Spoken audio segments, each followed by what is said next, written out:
Last time on the Skip and Josh podcast. Before I answer your question, I need to interrupt and change the subject for a moment because I can see out my window. Yeah. And I just want to point out that there's a person walking on the sidewalk across the street who is carrying a vacuum cleaner.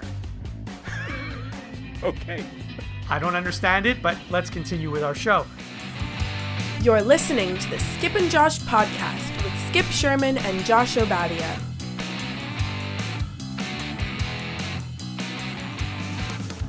I'm Josh in Toronto. And I'm Skip in Montreal.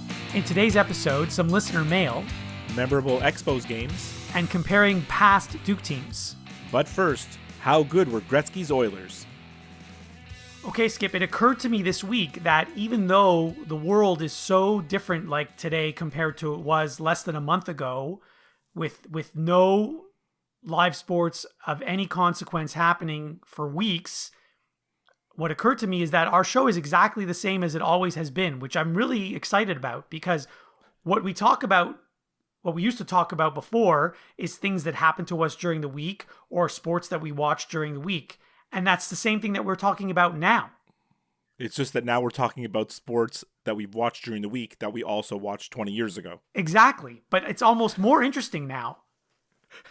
It's funny because my wife asked me this morning, "Are you guys recording this morning?" And I said, yeah, 11 o'clock, we're going to record. She's like, "What are you guys going to talk about?" I go, "I don't know. Somehow I still have just as many notes as I have on a normal week." There's actually, I think there's more to talk about. Because I have so many notes lately that we don't even get to sometimes. Right. So, but wow. Actually, I want to start with hockey, which we haven't talked much about. Mm-hmm. And you mentioned that we watched things that were on 10 years ago or 20 years ago. The National Hockey League. So you know how all the sports channels are showing, classic March Madness games or classic hockey games or classic baseball games or whatever. So the interesting thing is, and I get to see all of them, except on RDS, when they show a classic hockey game, it's blacked out here. Still. Because RDS, I know RDS is blacked out for you, but even for the classic games, that makes no sense. It does make no sense. And there's other things that RDS blacks out. It's supposed to be only live Canadians or Senators hockey games. That's the only thing they're supposed to black out here.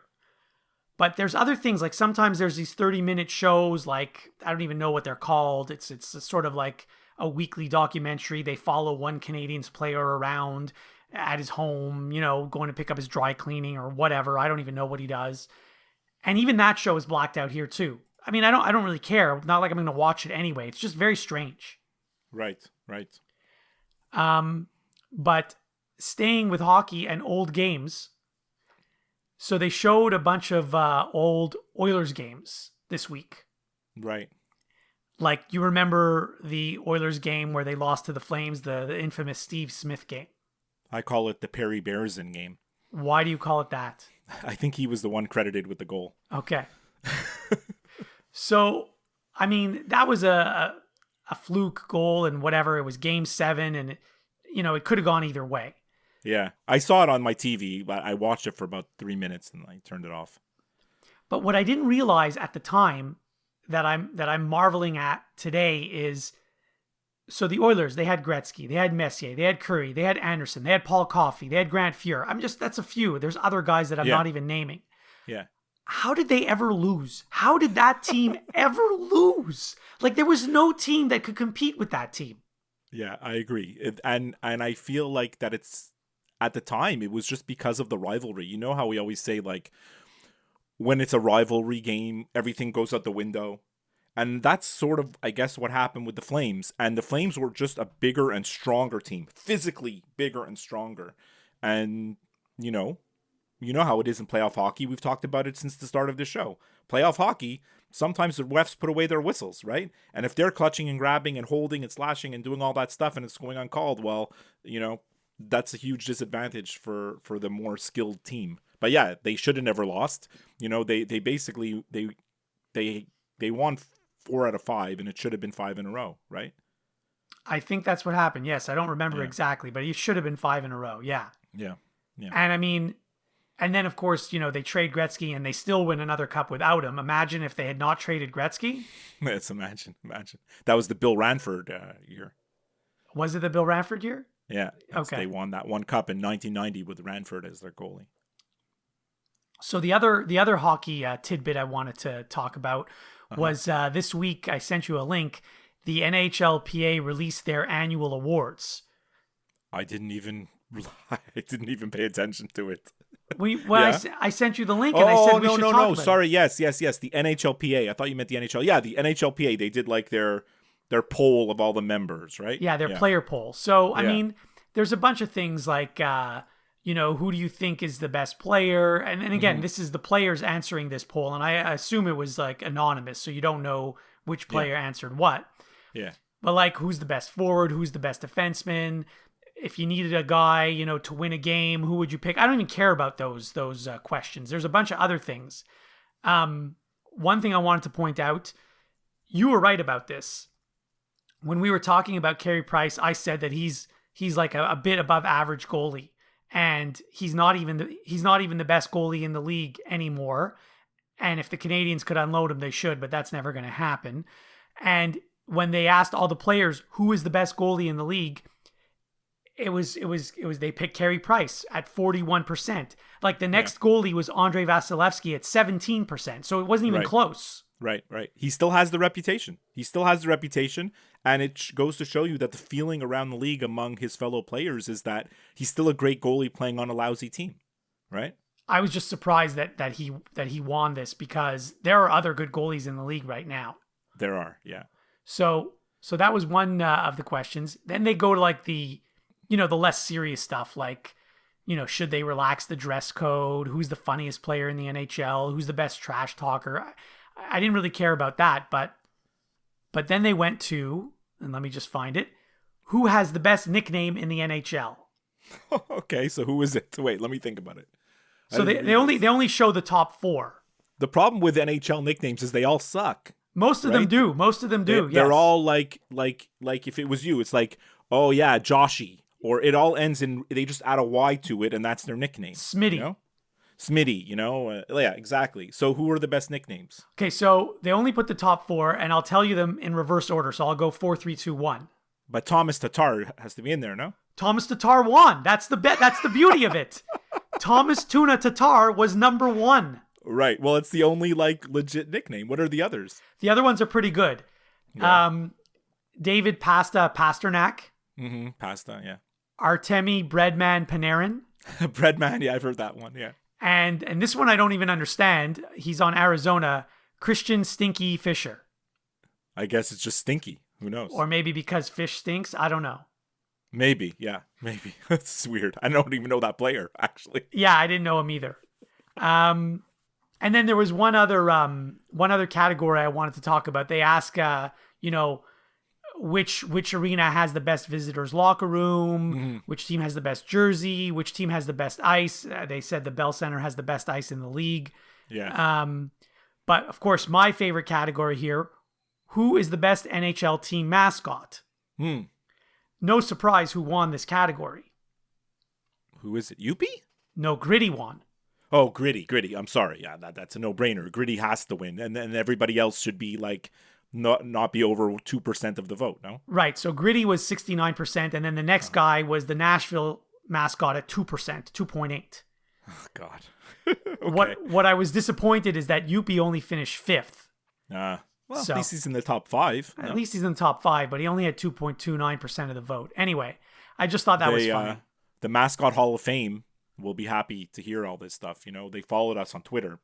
the Mascot Hall of Fame Twitter account. This is true. So if they're listening to the show, they'll be happy. They love whenever we talk about mascots. Now, as much as I like Gritty, and I believe he did deserve to win this category, I don't think he deserves to be in the Hall of Fame yet because he's only been around for like a year and a half. No, that's true. But he's definitely on track. Oh, yeah. Yeah, he's got the skills, for sure. Five-tool player. 5-tool mascot. 5-tool mascot. I love it. College basketball. Okay, so now we got to move to basketball, unless you have any hockey stuff. No. Basketball. Well, there were so many classic college basketball games on this week. I almost want to go in depth on each one. I'm not going to because that'll take too long. But Okay, let's hear it. well, so they showed both of the Duke games versus UNLV back to back. I think it was yesterday. I watched. And of course, I don't remember anything from. I certainly don't remember anything from the first game, the blowout loss. I remember exactly where I was when I watched it. So I don't remember any of it. So I'm watching it yesterday, and for the first 5 minutes of the game, Duke was still in it. It was 11-8. It was a one possession game. Duke was still in it. But then after that, everything fell apart, and the game was pretty much over before the first half even ended.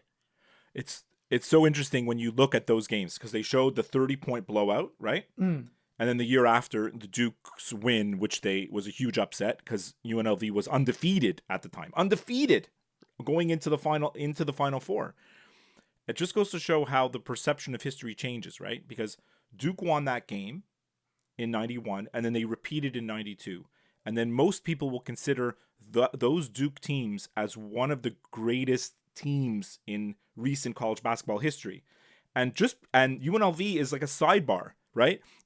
Because they just won the one time, it's like no one really remembers them historically, so to speak. And that team was freaking loaded.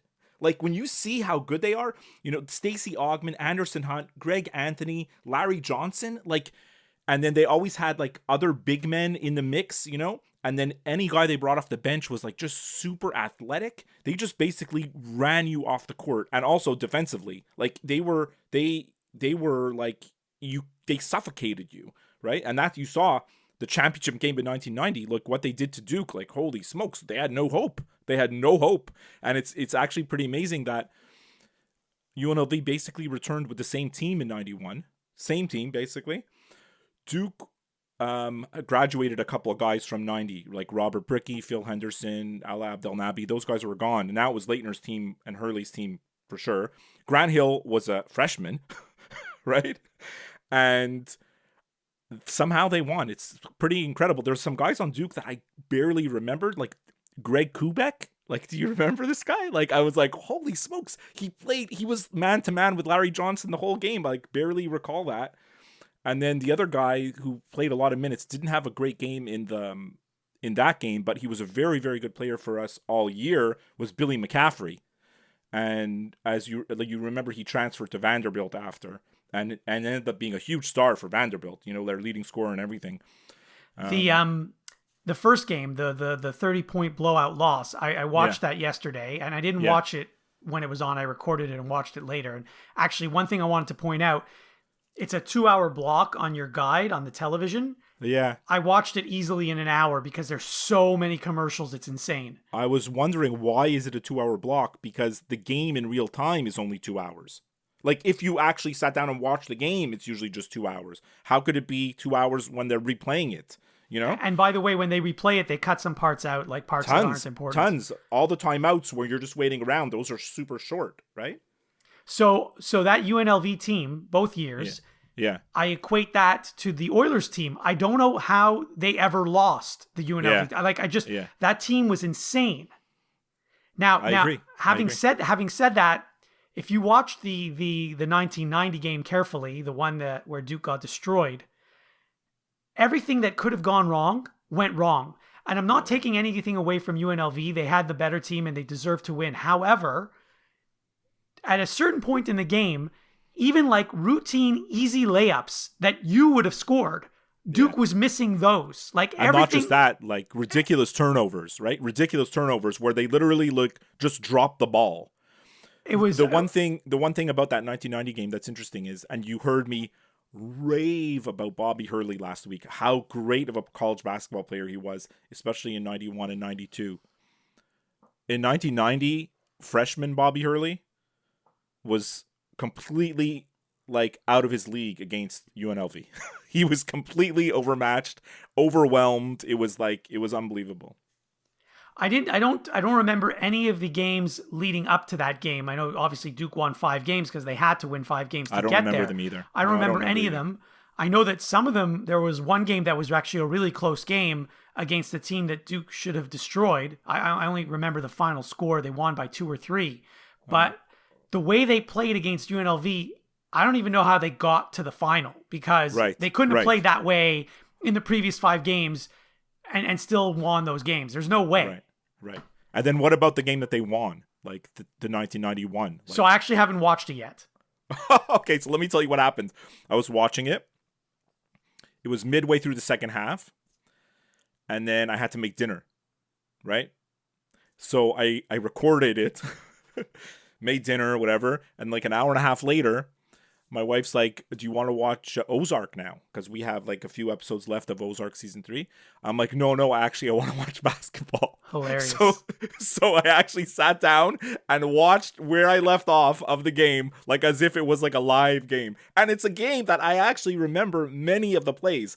There's one play where Hurley hits a 3 with like 2.5 minutes left, and most of Hurley's 3s were straight on, if you understand what I mean, like literally top of the key. This one was like more at the elbow, and it was such a clutch shot. It was unbelievable. And then of course I remember how the game ended, because Leitner hit, a couple of free throws that were really clutch, and then Duke's defense just smothered them in the last 2 minutes. The last play, you'll see, like, I don't want to spoilers, but you're going to watch it, but like the last play, basically they forced a terrible shot that they took, and then the possession before that, 1 or 2 possessions before that, Duke forced a shot clock violation, which was like that changed the game, and I think, at the end of the game, Coach K basically says, we played a really tough schedule this year. The ACC was loaded, and that gave us a lot of like resilience. And he was basically saying like UNLV hadn't played anybody, even though they were like 30-0, So I'm not sure. I think I'm done with that year, but I still want to stay with Duke. So I don't know if you remember the 1998 team. That game is on TV today. It was already on TV this week. Well, I looked at the guide today, and it said 1998 Duke versus Kentucky. Do you know what game that is? Well, so I watched it last week. I already watched it. And I don't know if it's on again. But yes, that's the year that Duke lost to Kentucky. Who was on the team for Duke? It was actually, this is what I wanted to talk about. The 1998 team was actually a very good team, and I was surprised because when I started to watch this game a few days ago, I completely forgot about it, so I didn't know what happened. And this was the team that had Elton Brand and Will Avery and Trajan Langdon and Wojciechowski, and there were a few other guys, really good players that I'm forgetting actually. Shane Battier was on this team. Mm-hmm. And they actually lost to Kentucky. I mean, it was a very close game. It went down to the wire, similar to the Kentucky game where, the Leitner shot. But here, Duke actually had a chance. They had the ball with 2.5 seconds left in the game, down by, I don't know if it was 2 or 3. And they inbounded it, and they, instead of throwing it deep and doing the same Leitner play, Leitner wasn't on the team, obviously. They gave it to Trajan Langdon, right? They gave it to they gave it to Will Avery, who tried to dribble all the way, and then he ends up heaving a shot just past half court that was awful. It was terrible. It didn't go anywhere near going in, and they lost. But if you look at the roster, it was actually quite a good roster, and it was surprising that they lost that game. Well, that's the same team, a lot of the same roster that the following year lost to Connecticut in the final. Yes. And then they all either graduated or left early. And at the time, players leaving early was like unheard of, right? When Elton Brand left early, it was like unheard of, And remember Corey Maggette, he thought he was going to like be a star in the NBA. And he was funny because he actually didn't even start on Duke and only played 1 season and left early. Like, he was a very good player, and had he been on any other team, he probably would have started. Yeah. The other thing that was funny about that team, so Wojciechowski, his name is really long, and somehow, those jerseys are tiny. It's pretty impressive if you see how they were able to fit his full name on the jersey. It was pretty crazy. I love that guy. Then we go to 2010. 2010. Okay. So this is the year that Duke won the championship against Butler. Yeah. And this is the year that it bothered me because I forget the guy's name, but Duke had a free throw with like 4 seconds left and a 2-point lead, and the Duke player was told to miss on purpose, so that Butler couldn't set up a play. And then Gordon Hayward, he heaves this like half-point shot that almost goes in, and had it gone in, Duke would have lost the game. But the thing that's interesting about that game is I looked at the roster. I'm watching the game. There were no stars on the Duke team at all that year. That was a Duke team that didn't have stars. Like John Shire was like our best guy. Yeah, and Kyle Singler.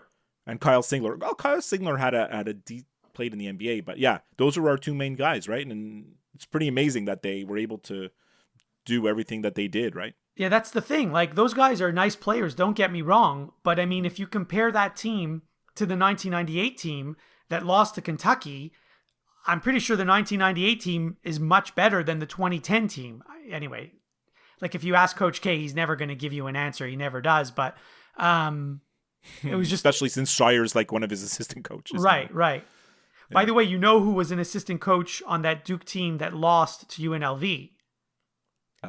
Tommy Amaker. Possibly, but I was thinking Jay Billis. Oh, Jay Billis. Yeah. Yeah. Okay, sure. So anyway, staying with basketball is my last basketball note, and it's not really. Okay. It's sort of we're moving into the TV portion of the show today. Okay. So I'm sure if you've watched any TV at all this week, you've seen the commercial for the this new documentary about Michael Jordan that's coming out. Yeah, I'm trying to ignore it. So I don't know why it needs to be a 10-part documentary. Like, I don't know why you can't just do a 10-part. Like, you can't just do this in 2 hours?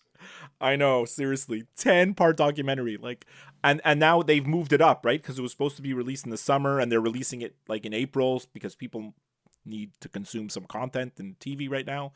I mean, I'm sure there's tons of Michael Jordan fans, Bulls fans, North Carolina fans. They're all going to watch the 10 parts.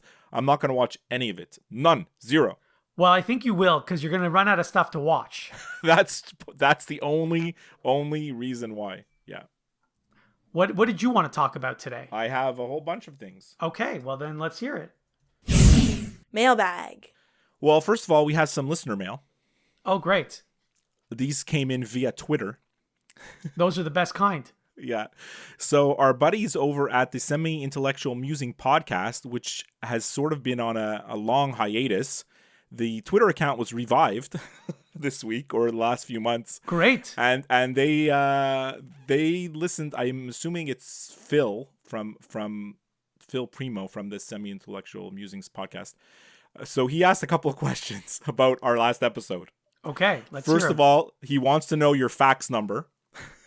Jeez, I'll have to dig that up. Yeah, and second of all, he was speculating on whether or not we are screen resolution snobs because we were complaining about the poor video quality of some of these classic games. So, well, I am a screen resolution snob because the quality is brutal. It's terrible. And what's even worse is, and I think I mentioned this last time, it was back in the day, they didn't have the score and the clock on the screen all the time. So you had to actually remember, are we up by 2? Are we down by 3? What's the score? How much time is left? I have no clue. It's amazing how you take it for granted because when I was watching the Duke UNLV games yesterday, I was like, how much time is left in the half? Like, you have to wait for them to show you. Right? You have to wait. The score, you could mentally sort of keep track. If you're really watching the game from the beginning, the score, you could sort of mentally keep track. We're up by 2, down by 3. And they keep showing the score periodically, you know, but the clock, not so much, you know? And it's funny because when it was like under 3 minutes, they would put the clock there. Right? So they could have done it the whole game. They could have. They chose not to. Exactly. Anyways, that's the listener mail from the week. Oh, there's one other note, which is going to segue into baseball. I forgot to mention this last week. Mark from Philadelphia texted me this link to this series that's being run in the Globe and Mail. The Globe and Mail here in Canada? Yeah.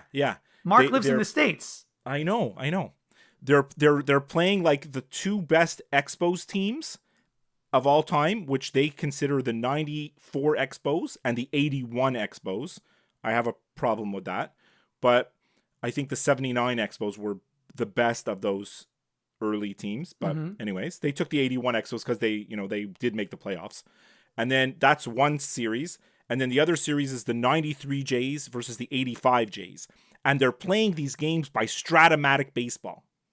So how do I watch this? You don't watch it. You have to read. You have to keep up with the articles in the newspaper, and they're putting like articles every day, like as if the real game's being played. And they talk about how Larry Walker had a bad shoulder and he had to play first base instead of outfield. Like the articles, like as if there was a real game, and they show you the box score.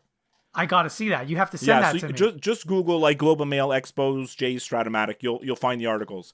So right now, in the Expos side of things, the 94 Expos are leading the series 3-1 against the 81 Expos.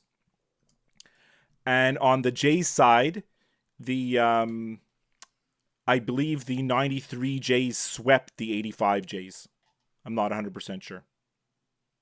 Yeah, they swept them. So the 93 Jays are now waiting to see who they're going to play, and it looks like the 94 Expos, which will be a great series. Oh, so now the winner of the Expo series plays the winner of the Jays series? Yeah.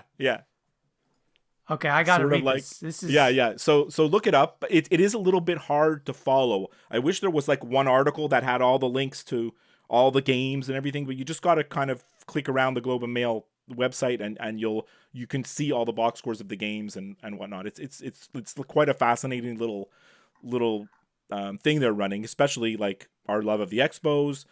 A lot of Toronto listeners on our show that will love the Jays, and I mean, I've mentioned Stratomatic many times. That's like a huge part of my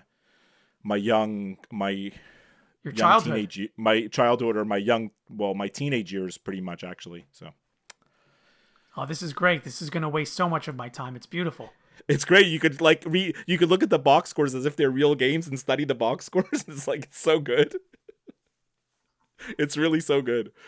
The other thing I wanted to mention. Oh, wait, before I forget, I didn't write this down. Yeah. But you mentioned baseball, and I'm surprised I didn't write this down in my notes. Yeah. I've been wondering, with all these classic games that they're showing, I haven't seen one Expos game. And finally, TVA Sports put on an old Expos game from, I think it was 1993. It was the game that Denny Boucher pitched. Yeah, it was actually, I had to look it up because I was wondering why they chose that game. It was because of Denny Boucher. It wasn't his first game as an Expo. That was his first win. It was his first win. And you because as I was watching, I was like, wait a minute. I was at the first game that he pitched for the Expos. This is not that game, you know? And then when I researched it, I realized this was his first win. That's the team. That's a really good Expos team. It's the precursor to the 94 Expos. It was just like the following year they just came into their own, you know, and basically they just ran out of schedule against the Phillies that year because they came from many games down and almost caught the Phillies. If Sean Barry could have hit a goddamn sacrifice fly, we would have probably won the division, but that's a whole other story. And they just basically ran out of schedule because they were the much hotter team in September, you know, just ran out of room against them. And by the way, and that would have been sick because imagine it would have been an Expos Jays World Series. That would have been nuts. So, you know that I was very upset at the time when they traded Delino for Pedro. And obviously, Pedro turned out to be an amazing pitcher. And Delino didn't amount to very much later on in his career. However, what people don't realize is one of the reasons, if not the main reason I was upset about the Delino trade was, sure, we could move Mike Lansing to second base. That wasn't a problem. But it meant that Sean Barry had to be the everyday third baseman. And that was the big problem with the trade. Yeah.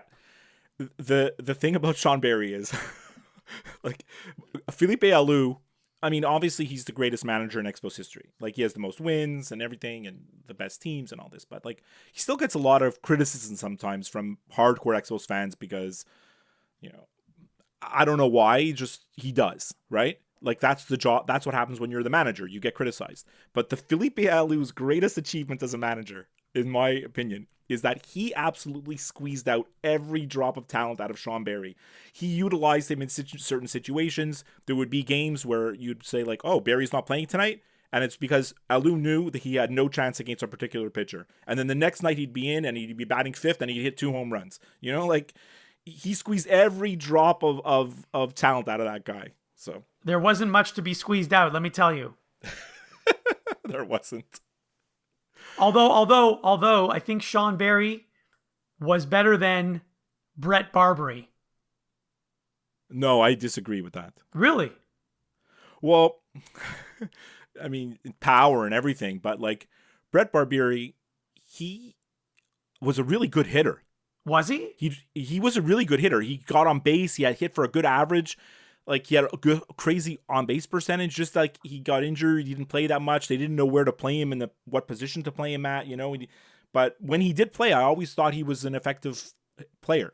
But anyways, I could be completely remembering wrong about how good he was. So Misremembering, like Roger Clemens. Misremembering, exactly. One more thing I wanted to mention. This is sort of like inside info from podcast production. There was no little sound drop in last week's episode. Usually I put a Seinfeld clip or some clip of a coach complaint. Like, you know, I have a library of little sound drops, and I didn't put any last week. And I really regret not putting in, you mentioned the Jason Bourne movies, and it was a perfect opportunity to just throw in the first 3 seconds of the Moby song. That's the Bourne theme. And I really regret not putting that. And I'm going to put it in right now.